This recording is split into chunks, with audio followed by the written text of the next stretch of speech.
every other rock feels like it's an agate here. This is just the best place.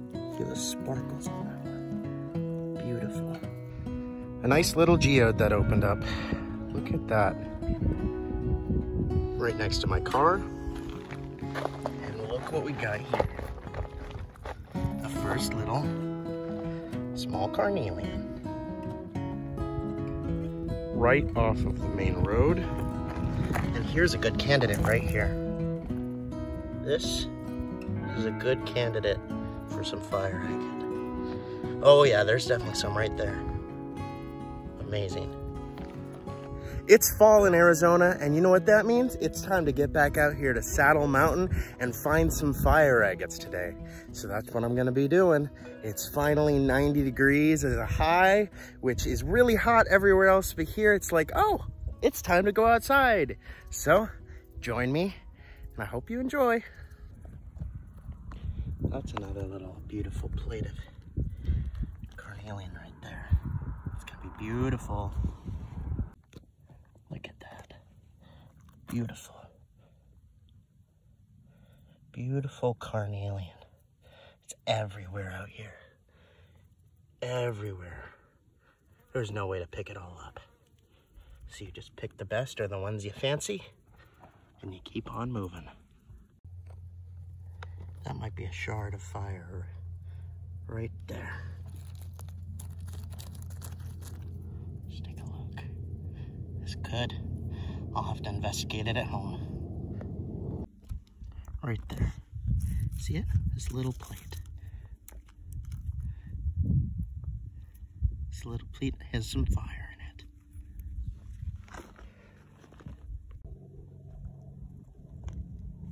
Right here. Right there. It's a little quartz crystal. See? Right there. Then there's another. They're little shards, but little shards of quartz. Saw them shining up at me.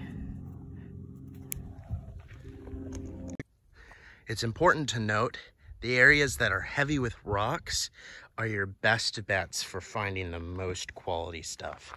You'll find it everywhere, but in these lighter areas, you're just not gonna find nearly as much as those with a ton of rocks within them. So you'll wanna look for the darker spots of the desert to search. This large carnelian, although I don't see any fire in it, will look great tumbled up. So I think I'll take this home and throw it in the tumbler and tumble it up and see what it looks like.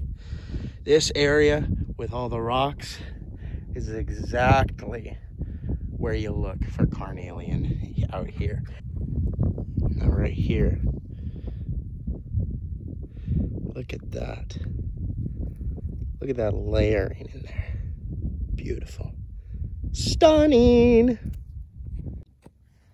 Look at that one. Oh, bubbles. Look at that. Look at how bubbly this guy is. Very pretty. Not fire agate, but I just see this like big old chunk of agate. Oh, it's got soil all over it, but look at that. That's interesting. I can never resist little bubbles, the little colorful agates. How can I say no to that?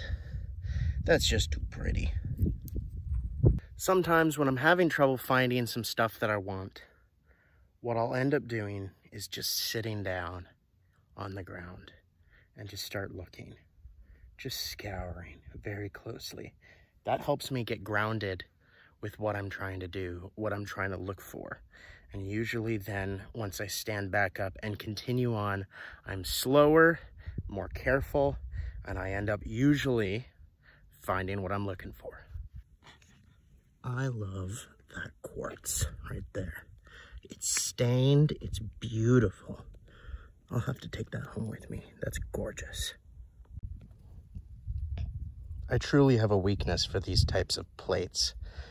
Where they're thin, but they're so colorful. I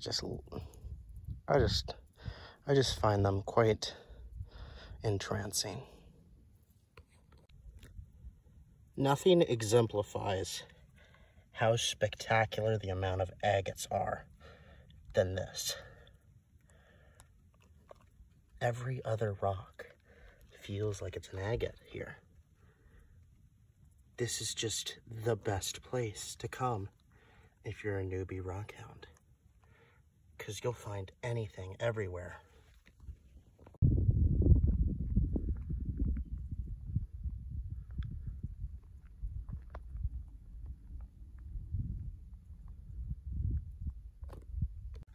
Look at the fruit on this cactus.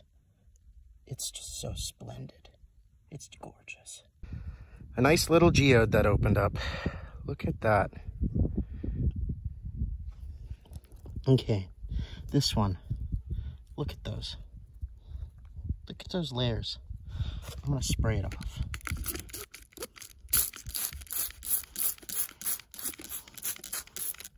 Oh my gosh. What? Look at that. Look at that pattern. That is simply marvelous. Wow, it's all through there. That's incredible. Gorgeous rock. So that's what I'm looking for, is this deep brown, because you'll often find fire in those. Not necessarily always, but you'll sometimes find that.